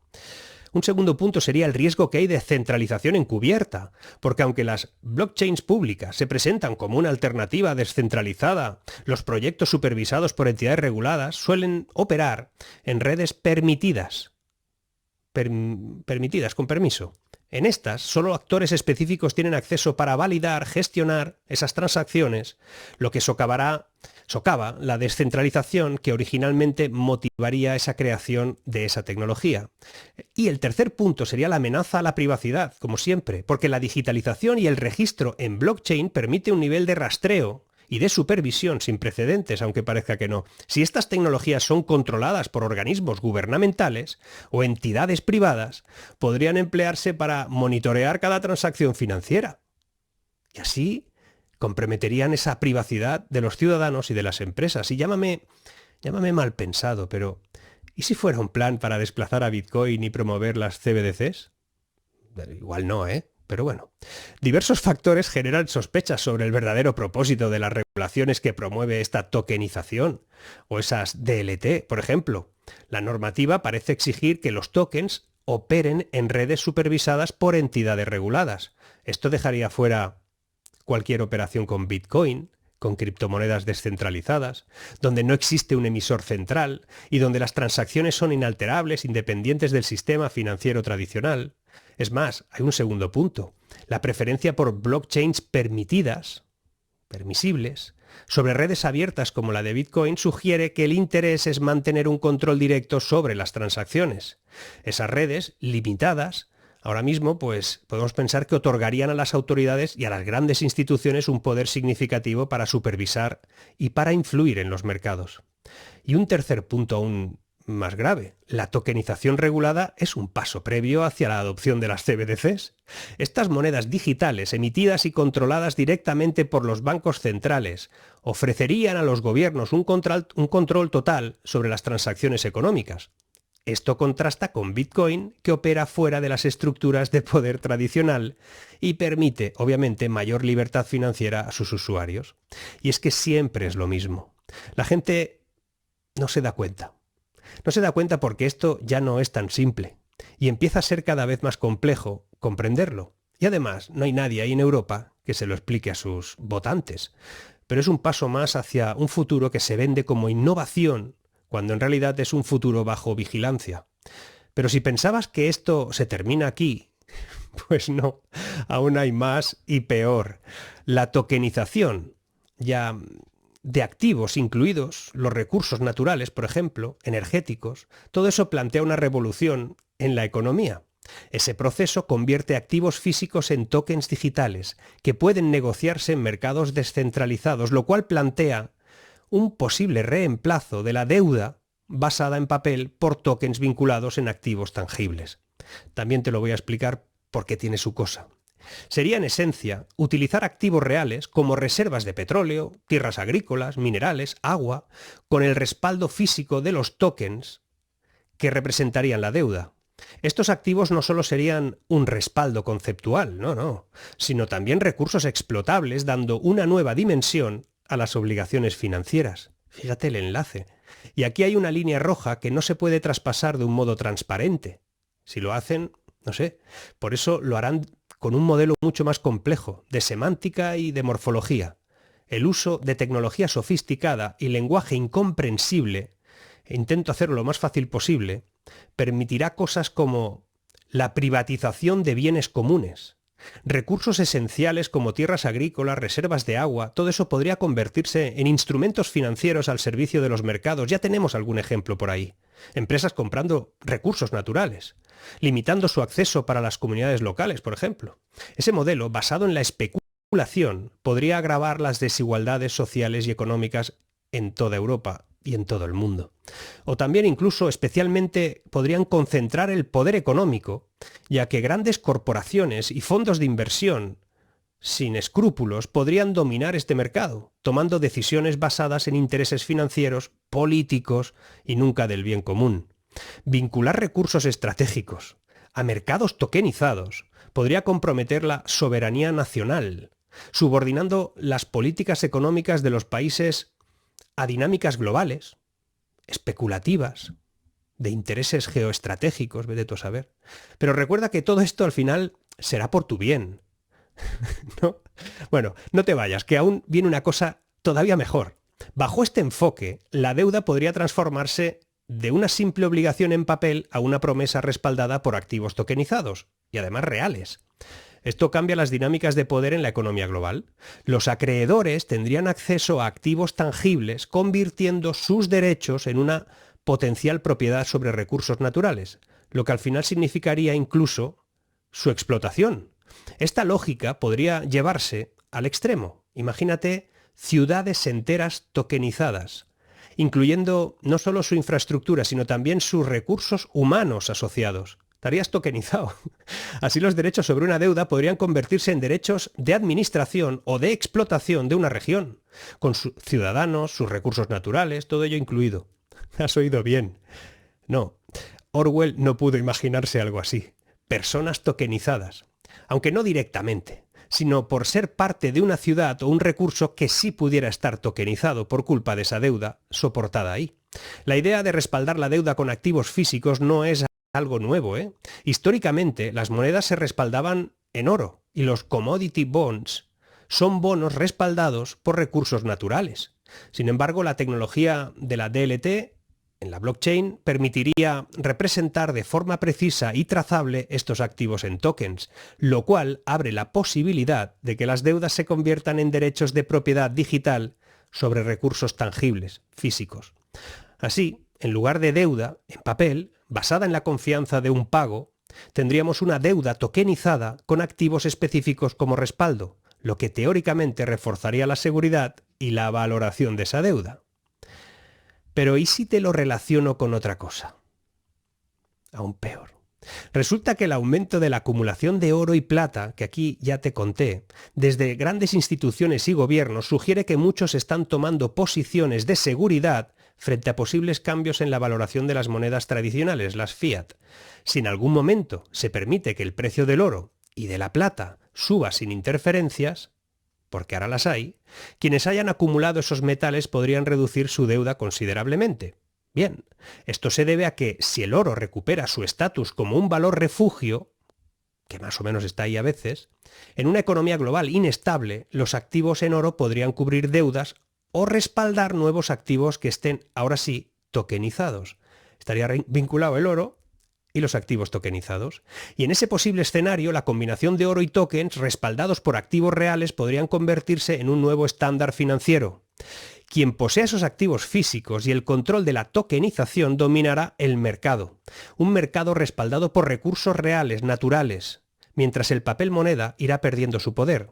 Este cambio implica un sistema donde los poseedores de la infraestructura de recursos o metales, en lugar de dinero sin respaldo físico, tendrían ventajas financieras, menores deudas y un control sobre los activos reales, es decir, un control sobre todo. Ellos lo niegan, ¿eh? La Comisión Europea dice que nada, que esto no va a pasar, esto no es la idea, que solo es innovación financiera. Pero como siempre digo, si se puede hacer, el riesgo existe. Solo es preciso un evento, una catástrofe o un hecho que lo permita hacer sin pasar por la aprobación de todos. Solo de los que, como siempre, lo harán mirando por nuestro bien. Miran por nuestro bien sin descanso. Estuve comentando este tema, en el que llevamos varios meses investigando, con un exmiembro de la Comisión Europea. Le dije que si esto no le parecía una barbaridad, que al fin y al cabo... Y su respuesta fue que posiblemente es una barbaridad, pero podría pasar. Que la tokenización de activos naturales y energéticos como respaldo a deuda tiene bases viables en el contexto actual de la blockchain y de finanzas descentralizadas, que ¿por qué no? Sin embargo, además decía que la idea de llegar a tokenizar ciudades, recursos humanos, todo eso se encontraría en un terreno especulativo y que obviamente plantearía cuestiones éticas y legales complejas. Me dijo que en la práctica cualquier movimiento en esa dirección va a requerir una regulación minuciosa y un debate profundo sobre sus implicaciones económicas y sociales. Pero también me dijo algo que a mí me dejó helado. Me dijo: recuerda que vives en el continente de la regulación. Por lo tanto, si hace falta regulación, no te preocupes, que la encontrarán. Estamos en un continente, me dijo, que ha avanzado más que China en el control social sin que nadie se dé cuenta. Nos pasamos el día hablando de si en China esto, que si en China lo otro. No difiere mucho un dron registrando caras en Wuhan a los 14 millones de registros mensuales de las cámaras ULED en Londres que identifica a quienes entran en la zona de exclusión medioambiental. No se diferencia mucho a las cámaras en las zonas verdes de algunas ciudades ya del resto de Europa, o a las cámaras que inundan ya todo el continente con la excusa de la seguridad antiterrorista. Me dijo que todo eso no se diferencia tanto, que no se diferencia tanto el control monetario chino con el que se plantea con el euro digital, y no son tan distintos el modelo de control del mensaje en China con las herramientas que se quieren aplicar con el chat control y que debe ir al Parlamento Europeo en los próximos meses. Que no estamos tan lejos. Seguimos.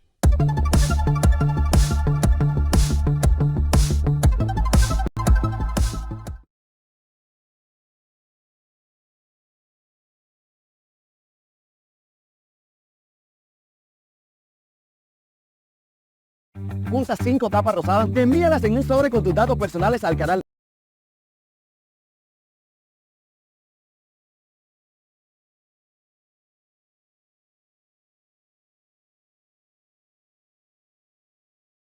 RCN, autoriza Coljuegos.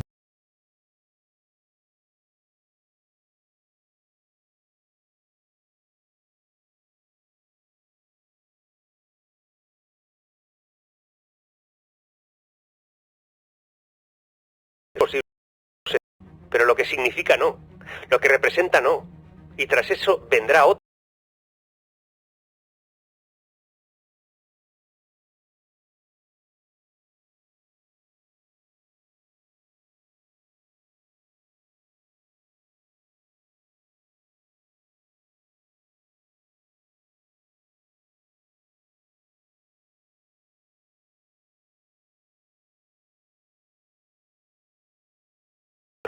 Si muere Bitcoin, vendrá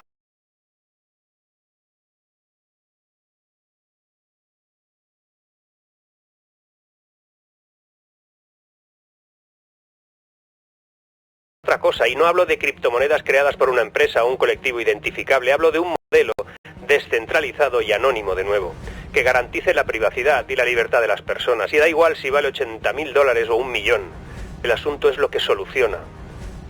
No hablo de pagos, hablo de libertad. Por eso es tan importante informarse y estudiarlo. Este es el primer aspecto que lo hace distinto. Requiere un esfuerzo.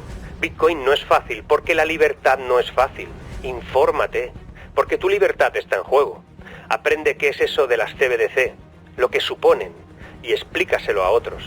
La adopción masiva de las CBDC, las monedas espía, será el final del mundo como lo conocemos. Por eso hoy más que nunca un Bitcoin vale un Bitcoin. Mi recomendación es que lo estudies, que estudies Bitcoin, porque Bitcoin es distinto, porque no es fácil. Requiere una actitud, una voluntad y un cierto conocimiento. Suelen decir que Bitcoin son tulipanes aquellos que no lo estudiaron. Son aquellos que dicen, no sé nada de Bitcoin, pero sé que estás equivocado. Por eso os digo que lo estudiéis, estúdialo, y después lo comparas si quieres con los tulipanes. Pero sabrás que estás mintiendo. Bitcoin ha llegado. Evita esto. Recibe los regalos en menos de 48 horas. Esta semana, vajilla Corona por 172.600 pesos. Almohada Emma por 186.990 pesos. Felices compras navideñas. Seamos desde Mercado Libre. Mercado Libre. Bitcoin ha llegado a los $80.000 y ha captado nuevamente la atención del mundo financiero. Con Donald Trump reelecto como presidente de los Estados Unidos, pues resulta que los mercados han experimentado un notable auge en los últimos días, en particular en todo aquello relacionado con el sector cripto. Hoy quiero explorar las razones que hay detrás de ese incremento, incluso el papel que han tenido los ETFs, el impacto de estas dinámicas en todo tipo de inversores. Y especialmente me gustaría responder por qué está subiendo tanto, por qué está subiendo tanto Bitcoin. Y también voy a aclararte el motivo por el que tal vez eso, que suba tanto, importa cero. Quédate, que lo que hoy voy a contarte también te interesa. La subida de Bitcoin ha sido impulsada principalmente por dos factores: el retorno de Donald Trump al poder y la aprobación de los primeros ETFs de Bitcoin al contado en Estados Unidos hace ya un tiempo. La combinación de una administración que percibe o se percibe como pro-cripto y la institucionalización del mercado cripto también a través de esos fondos está creando un ambiente que propicia un interés renovado por los activos digitales. Algo que parecía que estaba ahí navegando en espacios raros. Desde la primera subida en marzo, cuando Bitcoin superó los $69.000, hasta el reciente hecho que ha llegado a los 80.000, pues la narrativa rodea a Bitcoin de un modo distinto. Los flujos de capital hacia esos ETFs han alcanzado los 4,6 mil millones de dólares y muchos inversores creen que la administración Trump va a facilitar un marco regulatorio más flexible que impulsará aún más el crecimiento. Y resulta que los ETFs de Bitcoin han marcado un punto de inflexión, eso es cierto, en la percepción institucional de la propia criptomoneda. Tradicionalmente, los inversores han visto, digamos, a Bitcoin como un activo de tipo especulativo. Es cierto, hay que aceptarlo, pero la entrada de fondos gestionados por gigantes como BlackRock han comenzado a cambiar tal vez esa percepción. Esos ETFs permiten a los inversores acceder a Bitcoin sin necesidad de enfrentarse a la complejidad de poseer y almacenar la criptomoneda directamente. algo que, bueno, tampoco es lo que se buscaba. Pero bueno, además, al tratarse de fondos de índices regulados, pues han atraído capital de grandes fondos de inversión, planes de pensiones, y todo eso ha ido impulsando una mayor estabilidad en el mercado, relativa. Sin embargo, a medida que la demanda de Bitcoin crece a través de esos ETFs, se enfrenta a una oferta limitada, lo que aumenta relativamente el precio de esa criptomoneda. Bueno, este efecto de oferta y demanda no solo impulsa el precio de Bitcoin, sino que también introduce volatilidad, ya que los inversores minoristas, que están empezando a entrar de nuevo, y los institucionales tienden a reaccionar rápidamente ante cualquier cambio de tendencia. Por eso la pregunta es si Trump va a incidir en el futuro de las criptomonedas. Trump ha expresado un enfoque de apoyo al mercado cripto, prometiendo convertir a Estados Unidos en una superpotencia de Bitcoin en el mundo. Su reelección genera especulaciones sobre los cambios que puedan haber en la Comisión de Bolsa y Valores, la SEC, por sus siglas en inglés, que podría ver un liderazgo más permisivo con respecto a todo tipo de criptomonedas y especialmente en Bitcoin. Durante el mandato de Gary Gensler, como presidente de la SEC, la agencia lo que hizo fue imponer estrictas regulaciones y presentó demandas contra intercambios cripto prominentes de Binance, Coinbase y otros, en un esfuerzo por proteger a los consumidores, decían, y reducir el fraude en el mercado, decían. Este enfoque restrictivo podría experimentar un giro bajo esa administración pro-cripto de Trump. Si bien los defensores de las criptomonedas, en general, celebran esta posible flexibilidad regulatoria, es importante aquí considerar que hay riesgos en un entorno sin regulaciones adecuadas. También es cierto, pero bueno, yo soy más de sin regulación. La falta de regulación podría llevar a la entrada masiva de capital sin protección para los inversores y eso podría fomentar, también es cierto, una burbuja especulativa. Estamos siempre en esos dos puntos, hay que equilibrar. Aquí lo que habría que preguntarse si es el final del cripto invierno. Pues si bien el incremento en el precio de Bitcoin parece indicar un cambio de tendencia en el sector cripto, aún quedarían importantes retos por superar: la incertidumbre regulatoria, que es un desafío a nivel global. Muchos países aún luchan por definir un marco normativo que sea adecuado. En Estados Unidos, la postura de la SEC y las demandas recientes demostrarían que el sector cripto sigue todavía en un terreno incierto, con posibles obstáculos legales que podrían todavía frenar el desarrollo en general. Pero hablamos de Bitcoin, no de criptos. Por eso las condiciones macroeconómicas juegan un papel crucial en su futuro. El retorno de Trump al poder podría significar la reimposición de tarifas y políticas que influyan en el crecimiento económico global. Podría ser, aumentando presiones inflacionarias, modificando tasas de interés, ya veremos. Pero en un entorno con tasas de interés elevadas todavía, los inversores tienden a buscar activos que sean refugio, lo que podría disminuir el atractivo de Bitcoin todavía durante un tiempo. Pero ¿es un activo de refugio o es una burbuja especulativa? Ese debate sobre el valor intrínseco de Bitcoin sigue vigente. Algunos analistas, economistas, sostienen que las criptomonedas carecen de un valor real, ya que no está respaldada por ningún activo tangible ni generan ingresos. Eso lo has escuchado seguro. Sin embargo, para otros, representa una alternativa viable a las monedas fiduciarias, especialmente en contextos de alta inflación o políticas monetarias de tipo expansivo, es decir, impresora. Su naturaleza descentralizada y una oferta limitada en Bitcoin son características que muchos vemos como una cobertura contra la depreciación de la moneda y la inestabilidad económica. No obstante, es cierto, la ausencia de un marco regulatorio siempre está ahí como una espada de doble filo. Por un lado, nos gusta, pero por otro, genera alguna cosa. Si bien la falta de restricciones favorece la innovación, ahí estamos de acuerdo, la adopción masiva implica que el mercado podría sufrir algún tipo de manipulación o de especulación, quién sabe. Y ese fenómeno se ha visto en ciclos anteriores, donde las rápidas subidas de precios han sido seguidas por cambios que eran caídas igualmente bruscas. Por eso la adopción institucional de Bitcoin a través de ETFs tiene efectos contraproducentes si los fondos retiran capital masivo en momentos de volatilidad, y ahí se amplificarían las caídas de los precios de Bitcoin. La estabilidad de los ETFs depende en gran medida de la percepción que tiene el mercado, de la confianza de los inversores institucionales, y eso puede desmoronarse rápidamente en un escenario, por ejemplo, de crisis financiera. No se sabe. La percepción de que Bitcoin ya no cumple aquel propósito original, pues se ha vuelto demasiado dependiente del dólar, surge de varios factores, y eso hay que aceptarlo. El primero es que, si originalmente fue concebido como dinero digital independiente, en 2009 la idea de ser una moneda descentralizada y resistente a la inflación, sin vínculos con ningún gobierno o moneda nacional, pues ahí está ahora mismo en un ámbito distinto, porque en teoría se buscaba que fuera una reserva de valor que permitiera escapar del sistema financiero tradicional y de sus ciclos inflacionarios, pero su adopción y uso en la práctica han tomado un camino ligeramente diferente. Un segundo punto es que tiene una volatilidad y dependencia del mercado financiero tradicional, porque hoy en día el valor de Bitcoin está muy influenciado por la demanda especulativa y el comportamiento de los mercados financieros tradicionales. Por eso, a medida que se ha ido popularizando como activo de inversión, Bitcoin ha mostrado una correlación creciente con el mercado bursátil, con el dólar, especialmente en momentos de incertidumbre, de crisis. Por ejemplo, cuando los mercados de acciones sufren caídas, vaya, el precio de Bitcoin también tiende a bajar. Y eso afecta a la percepción que pueda tener como refugio seguro, como oro digital. 3. Está ligado indirectamente al dólar. La mayor parte del comercio de Bitcoin se realiza en pares con el dólar estadounidense y su valor suele expresarse en dólares también, lo que crea una dependencia lógica. Si el dólar se fortalece frente a otras monedas, el valor de Bitcoin puede verse impactado negativamente, ya que los inversores tienden a refugiarse en el dólar como activo seguro. Un cuarto punto sería la evolución de su uso, porque con el tiempo Bitcoin se ha convertido en un activo especulativo más que en un medio de intercambio diario o una verdadera reserva de valor estable. Eso hay que aceptarlo.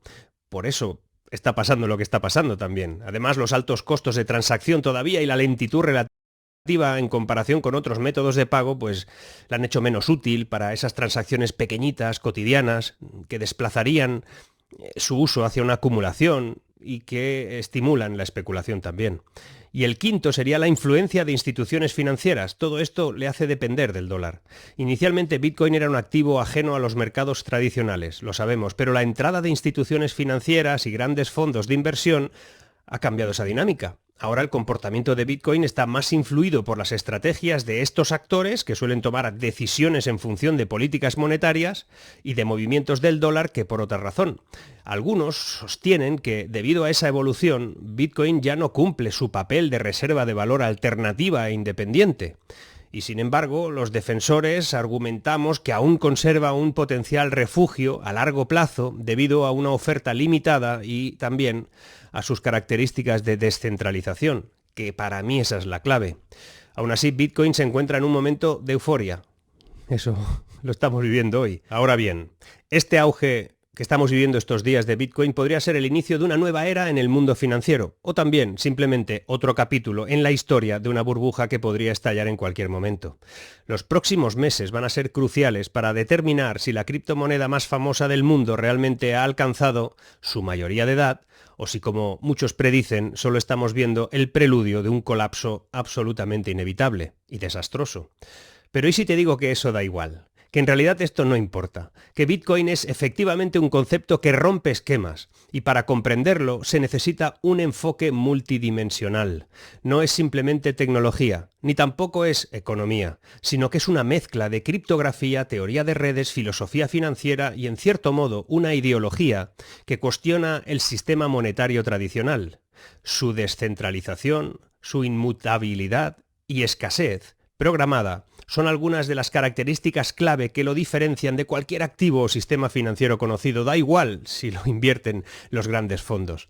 Es cierto que para entender su potencial, especialmente en su sentido liberador, se requiere algo de fe inicial, o mejor dicho, una apertura a ideas que desafían la lógica financiera y bancaria tradicional. Bitcoin redefine conceptos como propiedad, valor, control, y para entenderlo a fondo, puede ser transformador en la manera de percibir el dinero y la libertad financiera. El feudalismo, como sistema económico y social, se desarrolló principalmente durante la Edad Media, en Europa fundamentalmente, y estableció una estructura jerárquica y de dependencia muy rígida. En ese modelo, la prosperidad de la tierra y el control de los recursos estaban concentrados en manos de unos pocos, los señores feudales, mientras que la mayoría de la población, los siervos, los campesinos, dependían de esos señores para su sustento y su seguridad. La tierra era el recurso económico fundamental de la época. Era el medio de control, ya que quien controlaba la tierra controlaba el poder. Si bien el feudalismo como tal desapareció con la llegada del capitalismo y el sistema de mercados, ciertos aspectos de control centralizado sobre recursos económicos, bancos centrales, por ejemplo, han encontrado paralelismos en la economía moderna. El sistema financiero actual conserva elementos de feudalismo, en el sentido de que el control sobre la creación y el flujo del dinero reside en instituciones centrales, como esos bancos centrales, los gobiernos, que son capaces de influir y regular en el valor del dinero, en el valor de lo que tienes, la tasa de interés y, por lo tanto, en tu economía y en la economía global. Esto significa que los ciudadanos dependemos de las políticas de esas instituciones, a menudo sin voz directa en las decisiones. Y Bitcoin, en ese contexto, se ve como una especie de ruptura con ese neofeudalismo financiero, ya que elimina la necesidad de intermediarios centralizados al permitir transacciones y permite reserva de valor sin influencia directa de bancos o gobiernos, sin decisiones políticas. Al ofrecer una alternativa descentralizada y autónoma, el ecosistema de Bitcoin representa un rechazo a la centralización del control del dinero. Quédate con eso, es un rechazo. Desde la perspectiva se trata de una tecnología liberadora, porque busca devolver a las personas el poder sobre sus propios activos sin la dependencia de un sistema centralizado que se asemeja, en sus fundamentos, a los antiguos sistemas feudales. Y no queremos vivir en un sistema feudal, ¿verdad? Por eso ahora estamos ante varias opciones. 1. O Bitcoin como reserva de valor. Ese concepto implicaría que Bitcoin es cada vez más visto como un refugio financiero similar, por ejemplo, al oro. La reserva de valor tiene sentido porque su oferta es limitada, solo hay 21 millones de Bitcoins, o habrá, lo que contrasta con la continua emisión de dinero fiat por parte de los bancos centrales, y ese factor junto a la resistencia a la censura y a su inmutabilidad en la blockchain hace que su valor no dependa de una política monetaria de ningún país, de ninguna señora, de ningún lugar.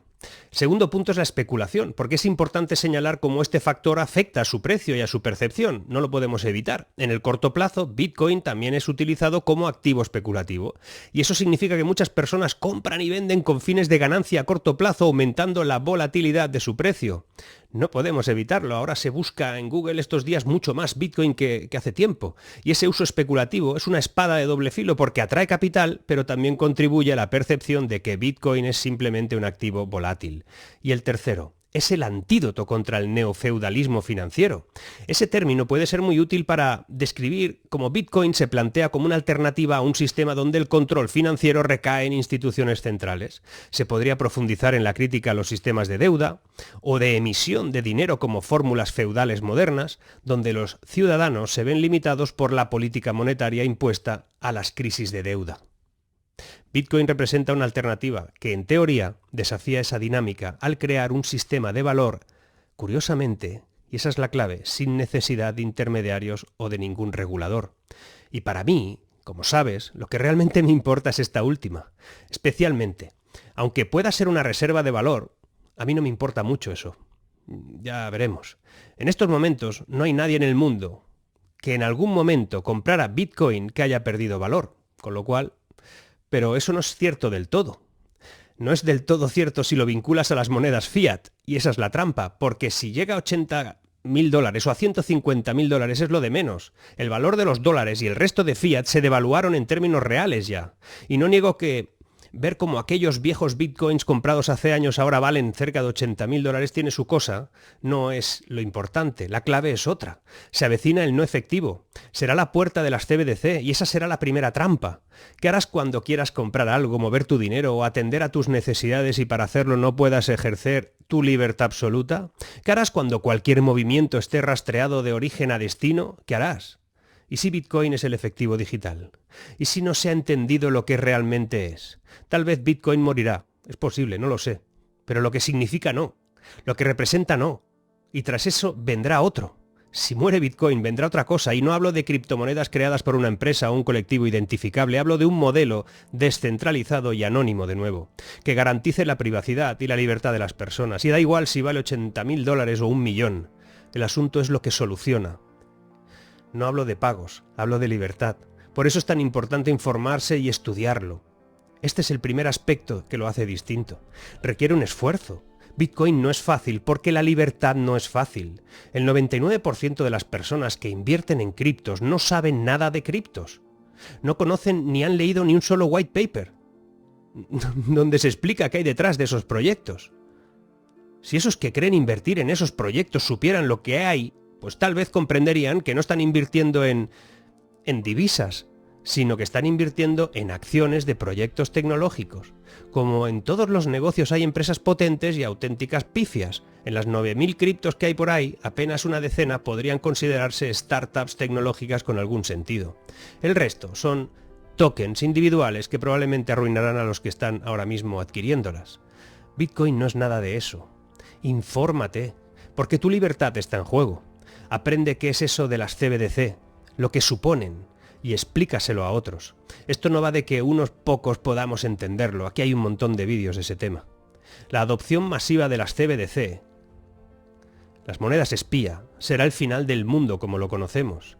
Por eso hoy más que nunca un Bitcoin vale un Bitcoin. El resto de criptos tendrán su papel y cometido, algunas muy escaso, otras son un buen proyecto tecnológico, pero hoy, más que nunca, mi recomendación es que lo estudies, que estudies Bitcoin, porque Bitcoin es distinto, porque no es fácil, requiere una actitud, una voluntad y un cierto conocimiento. Suelen decir que Bitcoin son tulipanes aquellos que no lo estudiaron. Son aquellos que dicen, no sé nada de Bitcoin, pero sé que estás equivocado. Por eso os digo que lo estudiéis, estúdialo, y después lo comparas si quieres con los tulipanes, pero sabrás que estás mintiendo. Seguimos.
Hi there, I'm Valeria with Propiedades.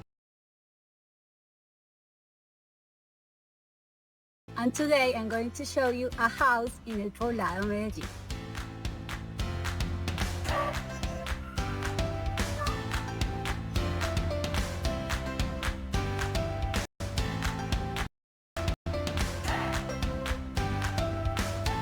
This amazing house is located right in the heart of El Poblado, offering